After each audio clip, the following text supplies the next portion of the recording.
I'm Dennis Hudson, orangequant.com. Tonight is Saturday night, the 13th of March, and actually it's Sunday morning now, so it's the 14th of March 2010.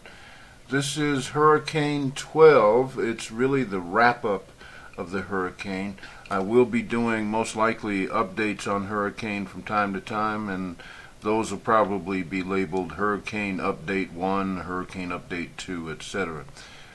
But it's time now to come to some conclusions about when and how this coming decline is going to happen. Now, we've seen a lot of charts with different dates on them and so on, and if you're not an active trader, you probably want something more concrete, like the market is going down on such and such a date and not coming back until such and such a date. Unfortunately, the nature of this coming crash is such that we can't fix a date for a steady decline. It would appear to be that we're going to have a very ragged decline with bounces, but I'll come to that presently. On the other hand, if you are an active trader capable of tracking technical issues and quant issues, then you've probably got a lot more out of this.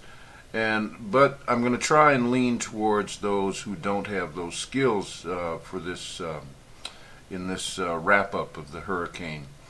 And by the way, hurricane, you wonder about the choice of the name. I didn't really understand why I chose that name, but if you think about a hurricane, first, if it comes and really hits you, it'll come and one side of it'll hit you, and then you're in the eye of the storm and you think everything's fine, and then the other side hits you and knocks you all to pieces. So that explains hurricane. We had our first side, now we've been in this lull, and we're headed for the second side. And of course, to fine-tune your moves coming down the road, you want to get some peace of mind, get the FLIR 2 ebook at orangequant.com and download over there, and you'll be able to track this more efficiently and not be caught in the trap of using common technical indicators, because remember, the big money people hunt those who use common indicators and catch them out. If you've got something uncommon, it's not as visible out there on everybody's radar. So FLIR 2 and orangequant.com. Now for some more concrete dates and price values on the SPY. I had been saying in some of the videos, I think in the last video I mentioned that we could see a high in the SPY before this serious decline of anywhere from 126 to about 133, which would translate to 1330 and 1260 on the SPY, on the S&P 500. And here's where that's coming from, and it's kind of a stretch, I realize, but here's how we arrived at it. This is called the iota value. There are two values that we use which are very specialized numerical values, iota and tau. Okay, I'm only able to show the iota because of the nature of how this works out. So right now the market has touched this is on the SPY yearly chart. It has touched the iota value, and that turns out to be a resistance. I think it could get through that.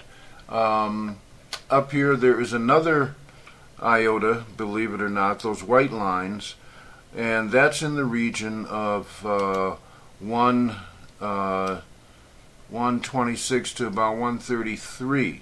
Okay, so that's where that's coming from. Now, when can it reach that is the question. And by the way, you see that iota support level down there in red. That's a pretty serious dip. Now, can it get there this year? When we look at the quarterly chart, we can see that's not very likely because of the triple synthetic trendline resistance that's in the way of it. Let me slide this over just a tad so you see what I'm talking about. It would have a hard time getting through all three of those to achieve 126, 133. So I don't expect that level this year.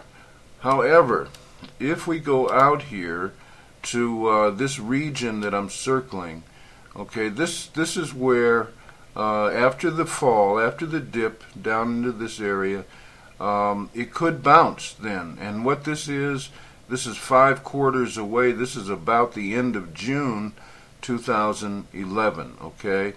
So after that, it could then move back up to 126, 133. That's what I'm talking about. Now look at the length of that synthetic trend line, that pink one. I'll ease this over a little bit. See the length of that pink synthetic trend line? That's a very durable trend line. And if it's that durable on the left, it's going to be most likely that durable on the right. So this the SPY really has to follow that, and it's going to needs to test that first yellow line there. It probably will, probably this month in March, and I think it already has actually, because that point would be close to 120. And the quarterly is really the best way to look at this. And so it's going to follow down to the right on that pink synthetic down this way, and that is, I believe, how it's going to proceed. All the way to the end of June 2011. In a monthly sense, from now until the end of June 2010, we should see the SPY move down, as you see there, maybe down to about 90 or 91. It can then bounce back to about as high as maybe 100, but then it has to start back down too. And in November of this year, about the end of November, it really starts to accelerate in a downward manner. So on the yearly, we're looking at a pattern something like this until sometime in the year 2012, and later I can get you a more exact date on that. We're looking at a path something like that.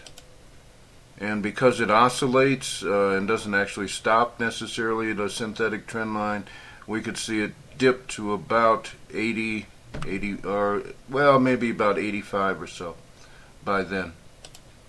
So if you think about a path something like this until sometime in the year 2012, when there will be a bounce and the beginning of a recovery.